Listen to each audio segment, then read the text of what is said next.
I get asked, what's the secret of your freedom? And my answer is always, there isn't one. There's about 100. So if I had to boil a few things down, I would say, number one, that I'm living into authentic community.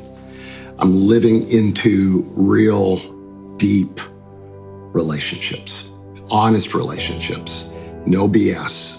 So that starts with my wife. God brought this beautiful person into my life 6 years ago, and she knows everything about me. It took her a while to kind of say, oh, do I want to be with this guy? But we dated a long time. We were very intentional in walking through what, a second marriage for me and for her would look like.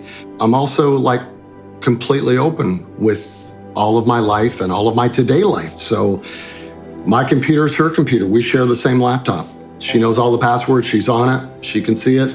I don't hide anything. My phone, I leave it with her all the time. And then I've got this other part of my community, my pastors and men in my life. So I still have a group every Thursday night of men that I go to battle with. And I lead the group today, but I'm just as accountable and authentic and honest about my own stuff as all of they are. I think the second thing is, I've just got boundaries up in my life today. I don't go the places I used to go. I don't do what I used to do. I don't run myself ragged. I've got boundaries on how much I travel. And when I get there, boundaries on where I go and what I do and what my schedule looks like and who I'm with. And there's just all these fences, if you will, that I put up to make sure that are never, ever crossed. The strategic thing in my life today that just keeps me from ever going back, it would be this letter right here. When I was in rehab, they said, we want you to sit down and write a letter to yourself. And I've held on to this letter and I read it a lot. Blaine, remember your pain. Remember others' pain. Remember your first love.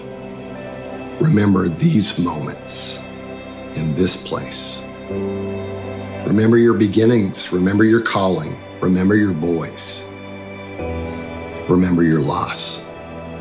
Remember your voice. Remember your creator. Above all else, remember, love Blaine.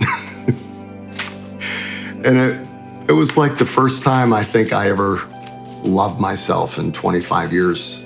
And this letter has helped me to forgive myself, but it also is the primary deterrent in ever taking a step back into that world again, is because I will never stop seeing the pain in Jeremy's eyes and remembering how he reacted in that moment and walking out. I'll never forget the brokenness that I saw in Kathy. I'll never forget the friends that I saw, my parents, the disappointment in their eyes when they saw me for the first time. I'll never forget that pain.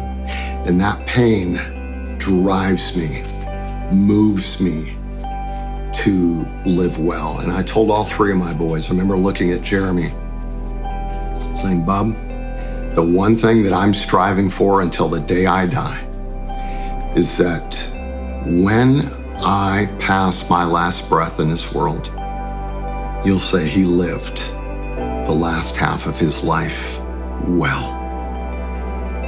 I'm proud of what my dad did from March 30th, 2010 forward. I want my kids to be able to say, well done, Dad. And my wife and my family and Kathy. And when I think of that, it's really quite easy to get up every day and live well.